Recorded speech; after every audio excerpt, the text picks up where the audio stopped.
Il faut que des gens brillants, des gens novateurs, soient aussi des gens conscients. Tu sais, science sans conscience n'est que ruine de l'âme, quoi. Et vraiment, c'est très bien d'avoir des missiles hypersoniques pour arriver à pulvériser l'adversaire. On aurait pu les avoir. Mais moi j'avoue que c'est pas ma tasse de thé, quoi, c'est tout.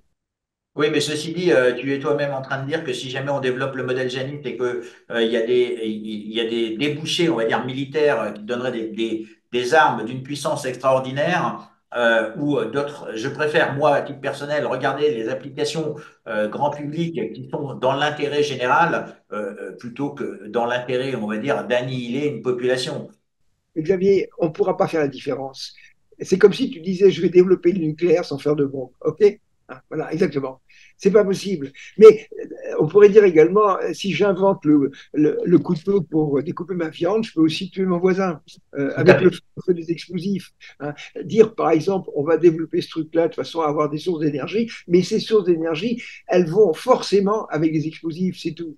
Et comment on contrôle, d'après toi, on va dire, le côté, en fait, dont il y a un bon côté du couteau et puis il y a l'autre côté de la lame qui est le côté, on va dire, dangereux. Comment fait-on? C'est avec la conscience, c'est avec des valeurs, c'est avec l'éthique. Comment, on va dire, empêche-t-on les hommes de tomber, d'utiliser ces mauvais côtés de la science? Parce qu'on a bien vu au travers de la Covid une forme d'instrumentalisation de la science, où les politiques disaient, je crois en la science. Alors, je pense que toi, tu n'es pas quelqu'un qui croit en la science. Il y a une chose, moi j'aime bien le petit dessin que je mets quelquefois sur l'écran, l'enturlu qui arrive en disant, y a-t-il un philosophe dans la salle? Mais est-ce que ça existe encore, la philosophie? Est-ce que si la philosophie, c'est Bernard-Henri Lévy, je mange mon chapeau, c'est pas possible. Est-ce qu'on peut encore... Moi, je sais que j'ai été enseignant dans le département de philosophie. Il y avait des vieux philosophes qui étaient des vrais philosophes. On pouvait parler de tout. Maintenant, qu'est-ce que c'est que la philosophie? Eh bien, il y avait un volet qui s'appelait la logique, c'est devenu l'épistémologie. Il y avait un modèle, un versant qui s'appelait la morale, c'est devenu l'histoire des sciences. Et puis, il y avait un versant qui s'appelait la métaphysique, c'est devenu l'histoire des religions.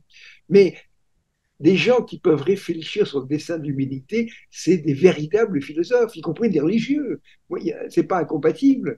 Il y a vraiment une question à se poser. Qu'est-ce qu'on fout sur Terre? Ah, voilà. Est-ce qu'on est là pour s'entretuer? Parce que vraiment, quand on voit les conflits qu'on a actuellement, quand on voit le conflit de Gaza, c'est à se prendre la tête. Comment des gens qui ethniquement sont complètement semblables, ils ont des religions pratiquement équivalentes. Bon, ça fait rien. Il faut qu'il y ait la guerre. C'est pas possible.